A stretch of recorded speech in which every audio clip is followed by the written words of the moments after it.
ആയിരക്കണക്കിന് Excel ഫയലുകളെ സെക്കൻഡുകൾക്കുള്ളിൽ read ചെയ്യാൻ സഹായിക്കുന്ന, അതായത് അവയിൽ നിന്ന് ഡേറ്റ എക്സ്ട്രാക്ട് ചെയ്യാൻ സഹായിക്കുന്ന ഒരു പൈത്തൺ പ്രോഗ്രാമിനെ കുറിച്ച് തൊട്ട് മുന്നത്തെ വീഡിയോയിൽ ഞാൻ എക്സ്പ്ലെയിൻ ചെയ്തിരുന്നു. അത്ര തന്നെ എക്സൽ ഫയലുകളെ വളരെ കുറച്ച് സമയം കൊണ്ട് എഡിറ്റ് ചെയ്യാൻ സഹായിക്കുന്ന ഒരു പ്രോഗ്രാമിനെ കുറിച്ചാണ് ഈ വീഡിയോയിൽ നമ്മൾ ഡിസ്കസ് ചെയ്യുക. ശ്രദ്ധിക്കുക, പൈത്തൺ മുമ്പ് ഒരു തവണ പോലും ഉപയോഗിച്ച് നോക്കിയിട്ടില്ലാത്ത ഒരാൾക്ക് പോലും ഈ പ്രോഗ്രാം മനസ്സിലാകണം, ഈ പ്രോഗ്രാം ഉപയോഗിക്കാൻ സാധിക്കണം എന്നൊരു ഉദ്ദേശത്തോടു കൂടി വളരെ ലളിതമായിട്ടാണ് ഈ പ്രോഗ്രാം ഇവിടെ എക്സ്പ്ലെയിൻ ചെയ്തിരിക്കുന്നത്. സോ പൈത്തൺ അറിയില്ല എന്ന് കരുതി ആരും മാറി നിൽക്കേണ്ട കാര്യമില്ല. മറ്റൊരു കാര്യം, ഒരു കമ്പനിയുടെ വീക്ക്ലി സെയിൽസ് റിപ്പോർട്ടാണ് ഈ പ്രോഗ്രാം എക്സ്പ്ലെയിൻ ചെയ്യാനായിട്ട് ഉപയോഗിച്ചിരിക്കുന്നത്. എന്നാൽ നിങ്ങളുടെ ഡേറ്റ എന്ത് തന്നെയാണെങ്കിലും ഈ പ്രോഗ്രാമിൽ വളരെ ചെറിയ മാറ്റങ്ങൾ വരുത്തിക്കൊണ്ട് നിങ്ങളുടെ ആവശ്യത്തിനനുസരിച്ച് ഉപയോഗിക്കാൻ സാധിക്കുന്നതാണ്. ഇനി പൈത്തൺ ഉപയോഗിച്ചുകൊണ്ട് എക്സൽ ഫയലുകളെ എഡിറ്റ് ചെയ്യുന്നത് എങ്ങനെയാണെന്ന് നോക്കാം. സെയിൽസ് റിപ്പോർട്ട് 2022 എന്ന ഈ ഫോൾഡർ നോക്കുക. ഏതാണ്ട് 50-ലധികം ഫയൽസ് ഉണ്ട് ഈ ഫോൾഡറിൽ. കൃത്യമായിട്ട് പറഞ്ഞാൽ 52 എക്സൽ ഫയൽസ് ഉണ്ട് ഈ കമ്പ്യൂട്ടർ ഫോൾഡറിൽ. ഇന്ത്യയിലെ ചില പ്രധാന നഗരങ്ങളിൽ ബിസിനസ് നടത്തുന്ന ഒരു കമ്പനിയുടെ 2022 എന്ന വർഷത്തിലെ വീക്ക്ലി സെയിൽസ് റിപ്പോർട്ടാണ് ഈ കാണുന്നത്. അതായത് 2022 52 ആഴ്ചകളിൽ ഓരോന്നിലും നടന്ന സെയിൽസിൻ്റെ എമൗണ്ടുകളാണ് ഈ എക്സൽ ഫയലുകളിലുള്ളത്. ഇതിലൊരു എക്സൽ ഫയൽ ഞാൻ ഓപ്പൺ ചെയ്യുന്നു. വീക്ക്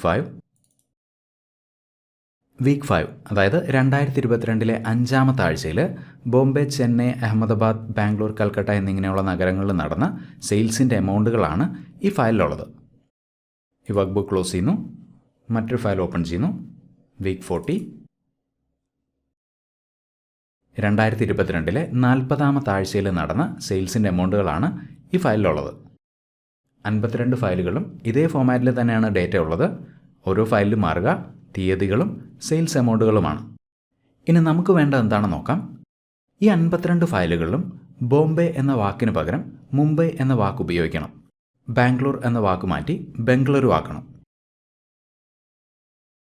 ഈ 52 ഫയലുകൾ ഓരോന്നും ഓപ്പൺ ചെയ്ത് ഈ പറഞ്ഞ വാക്കുകളെ മാനുവലി റീപ്ലേസ് ചെയ്യണമെങ്കിൽ എന്തോരം സമയം വേണ്ടിവരും എന്നൊന്ന് ആലോചിച്ച് നോക്കുക. അതേസമയം ഒരു പൈത്തൺ പ്രോഗ്രാം ഉപയോഗിച്ചുകൊണ്ട് വളരെ പെട്ടെന്ന്, അതായത് സെക്കൻഡുകൾക്കുള്ളിൽ ഈ പറഞ്ഞ ടാസ്ക് നമുക്ക് കംപ്ലീറ്റ് ചെയ്യാൻ സാധിക്കും. അതെങ്ങനെയെന്ന് നോക്കാം. ഈ പ്രോഗ്രാം എഴുതാനായിട്ട് നമുക്ക് കമ്പ്യൂട്ടറിൽ പൈത്തണും OpenPyXL എന്ന പൈത്തൺ ലൈബ്രറിയും വേണം. ഇതെങ്ങനെയാണ് ഇൻസ്റ്റാൾ ചെയ്യേണ്ടതെന്നുള്ളത് ഇതിന് മുമ്പത്തെ വീഡിയോയിൽ ഞാൻ വളരെ വിശദമായിട്ട് എക്സ്പ്ലെയിൻ ചെയ്തിരുന്നു. ആ വീഡിയോ കാണാത്തവർക്ക് വേണ്ടി ഈ പ്രോസസ്സ് ഒന്നുകൂടെ എക്സ്പ്ലെയിൻ ചെയ്യാം. എന്നാൽ കമ്പ്യൂട്ടറിൽ പൈത്തണും OpenPyXLും ഓൾറെഡി ഇൻസ്റ്റാൾ ചെയ്തിട്ടുള്ളവർക്ക് നേരിട്ട് പ്രോഗ്രാം എഴുതാവുന്നതാണ്. നമ്മുടെ കമ്പ്യൂട്ടറിൽ പൈത്തൺ ഇൻസ്റ്റാൾ ചെയ്യാനായിട്ട് വെബ് ബ്രൗസർ ഓപ്പൺ ചെയ്യുക. ഡൗൺലോഡ് പൈത്തൺ എന്ന് സെർച്ച് ചെയ്യുക. ഡൗൺലോഡ് പൈത്തൺ നോക്കുക. ഇവിടെ നിന്ന് പൈത്തണിൻ്റെ ലേറ്റസ്റ്റ് വേർഷൻ ഡൗൺലോഡ് ചെയ്യാവുന്നതാണ്. ഇനി അതല്ല ഏതെങ്കിലും ഒരു സ്പെസിഫിക് വേർഷനാണ് വേണ്ടതെങ്കിൽ താഴേക്ക് സ്ക്രോൾ ചെയ്യുക. പൈത്തണിൻ്റെ പല വേർഷൻസ് ഇവിടെ കാണാൻ സാധിക്കും.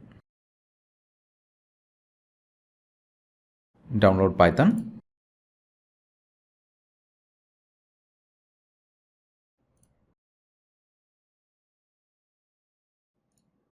Install now.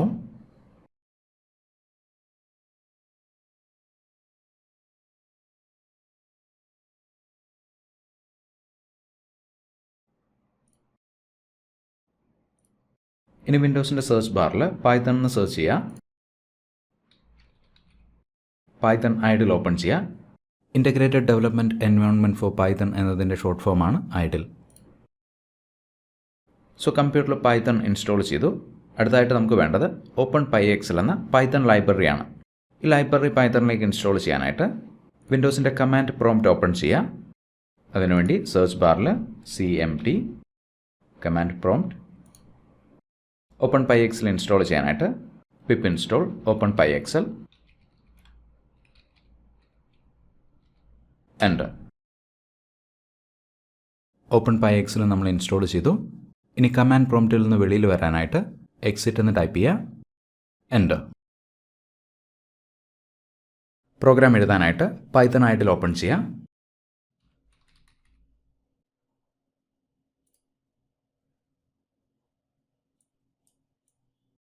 File editor open ചെയ്യാനായിട്ട് ഫയൽ, ന്യൂ ഫയൽ. ഇനി ഫയൽ സേവ് ചെയ്യാനായിട്ട് ഫയൽ, സേവ്. ഈ ഫയൽ ഞാൻ ഡെസ്ക്ടോപ്പിലാണ് സേവ് ചെയ്യുക. ഡെസ്ക്ടോപ്പ്. ഇനി ഫയലിന് വേണ്ടുന്ന പേര് ടൈപ്പ് ചെയ്ത് കൊടുക്കുക. Edit Excel files. നിങ്ങൾക്ക് ഇഷ്ടമുള്ള എന്ത് പേര് വേണമെങ്കിലും കൊടുക്കാവുന്നതാണ്. സേവ്. ഇനി പ്രോഗ്രാം എഴുതി തുടങ്ങാം. ആദ്യത്തെ ലൈൻ ഇമ്പോർട്ട് OS. OS എന്നത് ഓപ്പറേറ്റിംഗ് സിസ്റ്റവുമായിട്ട് നമ്മളെ ഇൻട്രാക്ട് ചെയ്യാൻ സഹായിക്കുന്ന ഒരു പൈത്തൺ മോഡ്യൂളാണ്. രണ്ടാമത്തെ ലൈൻ ഇമ്പോർട്ട് OpenPyXL. OpenPyXL എന്നത് എക്സൽ ഫയലുകളെ റീഡ് ചെയ്യാനും എഡിറ്റ് ചെയ്യാനും നമ്മളെ സഹായിക്കുന്ന ഒരു തേർഡ് പാർട്ടി പൈത്തൺ ലൈബ്രറിയാണ്. Folder equal apostrophe. ഇനി നമുക്ക് എഡിറ്റ് ചെയ്യേണ്ടുന്ന എക്സൽ ഫയലുകൾ ഏത് ഫോൾഡറിലാണോ ഉള്ളത് ആ ഫോൾഡറിൻ്റെ പാത്ത് ഇവിടെ ഉപയോഗിക്കാം. ഈ ഫോൾഡറിലാണ് നമുക്ക് എഡിറ്റ് ചെയ്യേണ്ടുന്ന ഫയലുകളുള്ളത്. ഈ ഫോൾഡർ പാത്ത് കോപ്പി ചെയ്യാനായിട്ട് അഡ്രസ് ബാറിൽ ക്ലിക്ക് ചെയ്യുന്നു. Right click, copy. കോപ്പി ചെയ്ത പാത്ത് ഇവിടെ പേസ്റ്റ് ചെയ്യാം. Right click, paste, apostrophe. അടുത്തൊരു ഫോർ ലൂപ്പാണ്.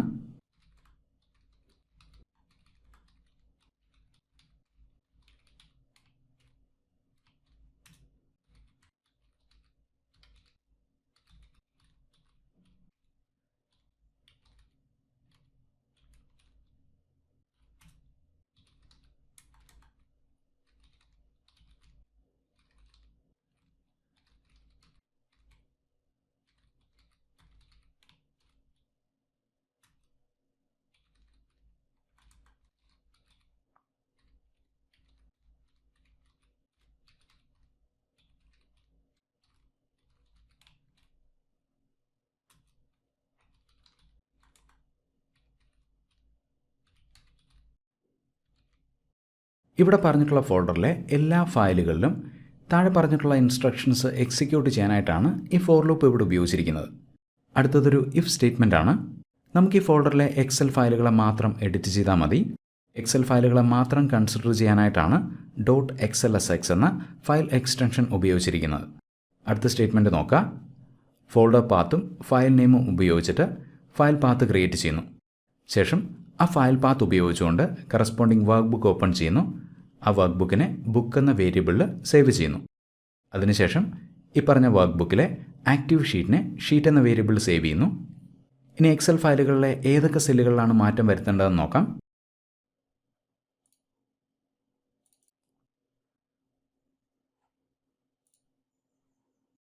നോക്കുക, ബോംബെ എന്ന വാക്കുള്ളത് B6 എന്ന സെല്ലിലാണ്.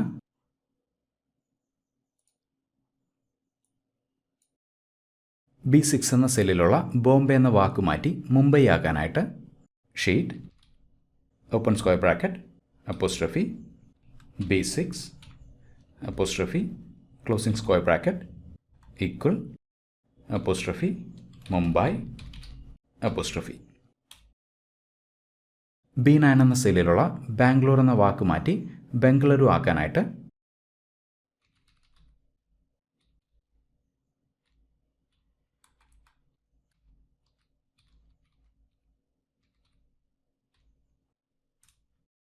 ഇനി വർക്ക് ബുക്കിൽ വേറെ എന്തെങ്കിലും മാറ്റം വരുത്തണമെങ്കിൽ അതുകൂടി ഇവിടെ സ്പെസിഫൈ ചെയ്യാം. ഉദാഹരണത്തിന് C5 എന്ന സെല്ലിൽ എമൗണ്ട് എന്ന വാക്കിന് പകരം സെയിൽസ് എമൗണ്ട് വരാനായിട്ട്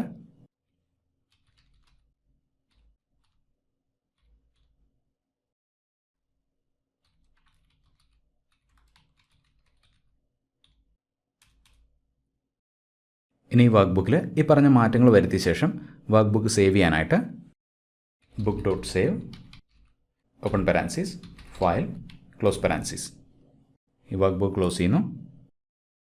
ഈ കോഡ് സേവ് ചെയ്യാനായിട്ട് ഫയൽ സേവ്, പ്രോഗ്രാം എക്സിക്യൂട്ട് ചെയ്യാനായിട്ട് റൺ മോഡ്യൂൾ. നോക്കുക, പ്രോഗ്രാം എക്സിക്യൂട്ട് ചെയ്യപ്പെട്ടു. ഇനി ഈ ഫയലൊന്ന് നമുക്ക് ഓപ്പൺ ചെയ്ത് നോക്കാം. നോക്കുക, B6 എന്ന സെല്ലിൽ ബോംബെ മാറി മുംബൈ ആയി. B9 എന്ന സെല്ലിൽ ബാംഗ്ലൂരിന് പകരം ബംഗളൂരു വന്നു. C5 എന്ന സെല്ലിൽ എമൗണ്ടിന് പകരം സെയിൽസ് എമൗണ്ട് വന്നു. ഇവിടെയുള്ള 52 ഫയലുകളിലും ഇതേ മാറ്റങ്ങൾ വന്നിരിക്കുന്നത് കാണാം.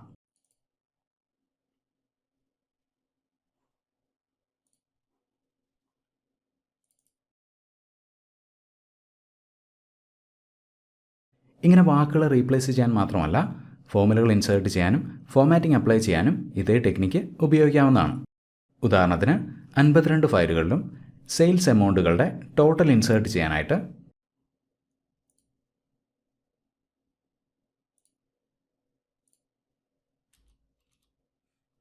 എല്ലാ വർക്ക് ബുക്കുകളിലെയും C17 എന്ന സെല്ലിലാണ് ടോട്ടൽ ഇൻസേർട്ട് ചെയ്യാൻ ഞാൻ ഉദ്ദേശിക്കുന്നത്.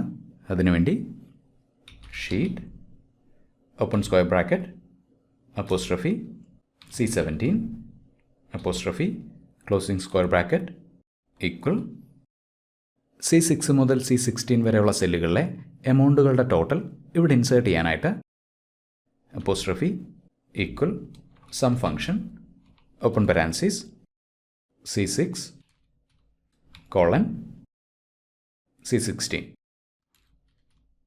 Close parenthesis apostrophe. ഇപ്പോൾ നമ്മൾ ഈ കോഡ് എക്സിക്യൂട്ട് ചെയ്ത് കഴിഞ്ഞാൽ 52 ഫയലുകളിലെയും C17 എന്ന സെല്ലിൽ ഈ എമൗണ്ടുകളുടെ ടോട്ടൽ ഇൻസേർട്ട് ചെയ്യപ്പെടും. പക്ഷേ ആ എമൗണ്ട് ജനറൽ ഫോമാറ്റിലാകും ഡിസ്പ്ലേ ചെയ്യപ്പെടുക. ടോട്ടൽ എമൗണ്ടിനെ നമ്പർ ഫോമാറ്റിൽ ഡിസ്പ്ലേ ചെയ്യാനായിട്ട്, അതായത് 1000 സെപ്പറേറ്റേഴ്സോട് കൂടി ഡിസ്പ്ലേ ചെയ്യാനായിട്ട് മറ്റൊരു ലൈൻ കൂടി ആഡ് ചെയ്യുന്നു.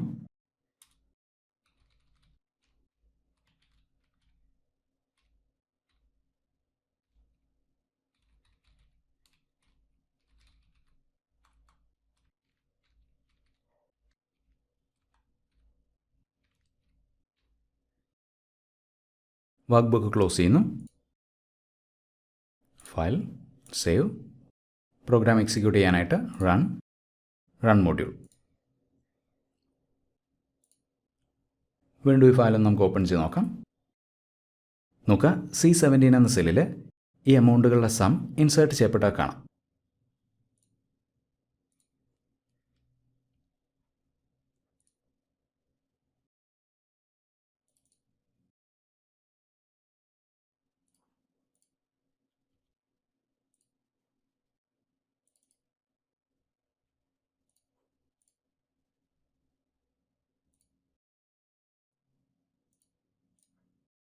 ഈ പ്രോഗ്രാം നിങ്ങളുടെ ഡേറ്റയ്ക്ക് അനുസരിച്ച് ആവശ്യമുള്ള മാറ്റങ്ങൾ വരുത്തി ഉപയോഗിക്കാവുന്നതാണ്. ഫോൾഡർ പാത്തിൻ്റെ സ്ഥാനത്ത് നിങ്ങളുടെ ഫയൽസ് ഉള്ള ഫോൾഡറിൻ്റെ പാത്ത് ഉപയോഗിക്കുക. ഏതൊക്കെ സെല്ലുകളിലാണോ മാറ്റം വരുത്തേണ്ടത് ആ സെല്ലുകളുടെ അഡ്രസ്സ് ഇവിടെ ടൈപ്പ് ചെയ്ത് കൊടുക്കുക. ഇവിടെ നമ്മൾ സം ഫോമിൽ ഉപയോഗിച്ചതുപോലെ ഏത് എക്സൽ ഫോമിലെയും ഈ രീതിയിൽ പ്രോഗ്രാമിൽ എഴുതി വർക്ക് ബുക്കുകളിൽ ഇൻസേർട്ട് ചെയ്യാവുന്നതാണ്. പൈത്തൺ ഉപയോഗിച്ചുകൊണ്ട് എക്സൽ ഫയലുകൾ റീഡ് ചെയ്യുന്നത് എങ്ങനെ, എഡിറ്റ് ചെയ്യുന്നത് എങ്ങനെ നമ്മൾ കണ്ടു. ഇതിന് പുറമെ എക്സൽ ഫയലുകളിലേക്ക് ചാർട്ടുകൾ ഇൻസേർട്ട് ചെയ്യാൻ, പിവറ്റ് ടേബിൾസ് ക്രിയേറ്റ് ചെയ്യാൻ, ഷീറ്റുകൾ ആഡ് ചെയ്യാൻ, ഡിലീറ്റ് ചെയ്യാനും ഒക്കെ പൈത്തൺ ഉപയോഗിക്കാവുന്നതാണ്. ശ്രദ്ധിക്കേണ്ട കാര്യം 5-6 ഫയലുകൾക്ക് വേണ്ടിയല്ല, 100 കണക്കിന് ഫയലുകൾ അല്ലെങ്കിൽ 1000 കണക്കിന് എക്സൽ ഫയലുകൾ കൈകാര്യം ചെയ്യേണ്ടി വരുന്ന സിറ്റുവേഷൻ വരുമ്പോഴാണ് പൈത്തൺ ഉപയോഗിച്ചുകൊണ്ട് ടൈം സേവിങ് നമുക്ക് സാധ്യമാവുക. മറ്റൊരു എക്സൽ പോയിന്റ് വീണ്ടും കാണാം. Thank you for watching and wish you A great day.